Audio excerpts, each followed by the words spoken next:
Ésaü, c'était un habile chasseur. Pas un chasseur médiocre. Un chasseur compétent.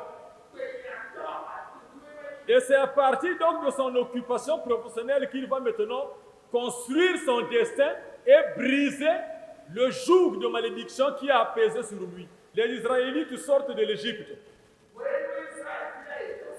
Ils arrivent devant un obstacle. La mer des roseaux, la mer rouge. C'est Dieu qui va faire le miracle. Est-ce que les hommes n'avaient rien fait? Quelle était la part de l'homme? Quelle était la part de Moïse? Dieu lui a demandé qu'est-ce que tu as en main. Et c'est le bâton que Moïse a utilisé. Amen.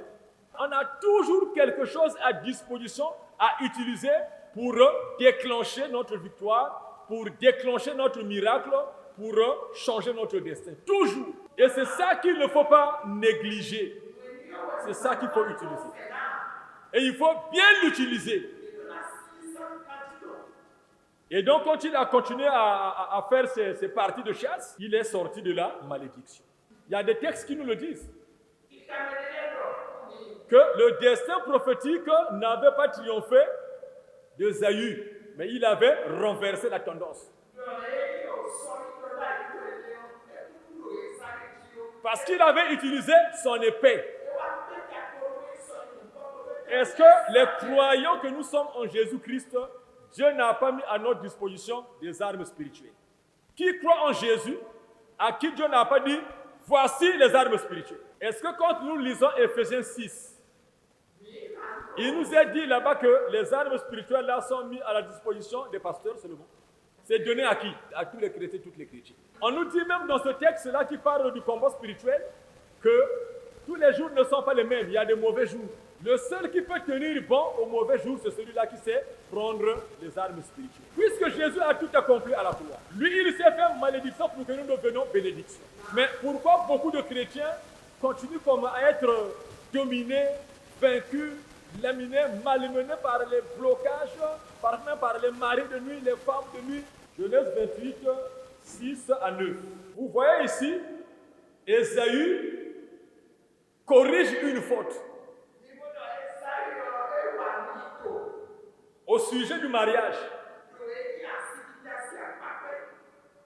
il savait qu'il leur était dit de ne pas prendre les femmes parmi les nations païennes.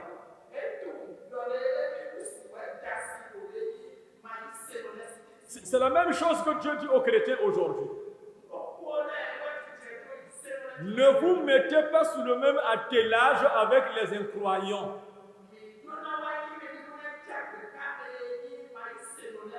Est-ce qu'on n'est pas surpris de voir un frère et une sœur prendre un païen et une païenne? À cause de la beauté, à cause de la richesse?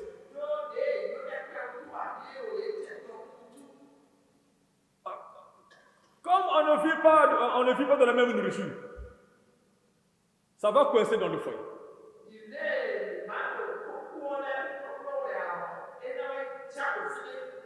Le païen, la païenne va continuer à vouloir vivre sa vie de païen et de païenne.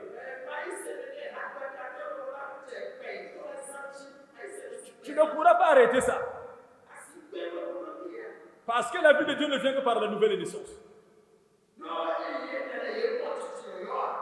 Et tu vas souffrir seulement des hypertensions, des crises d'estomac, et des maladies dont tu t'aurais épargné si tu avais fait le choix selon les recommandations de la parole de Dieu. Je ne suis pas en train de m'adresser à ceux qui s'étaient déjà mariés avant de rentrer en contact avec la foi et la vie chrétienne. Je parle de ceux qui savent, tu as déjà donné cœur, vie à Jésus. Mais malgré ça, pour la vie sentimentale, tu vas aller prendre un monsieur, une femme inconvertie.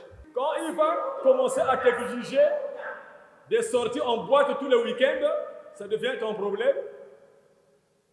C'est la conséquence de ton choix seulement.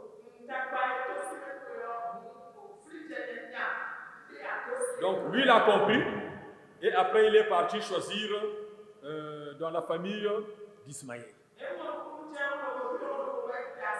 Donc c'est pour dire aussi que pour briser le jour, pour briser un mauvais destin, il faut apprendre de ses erreurs et les corriger.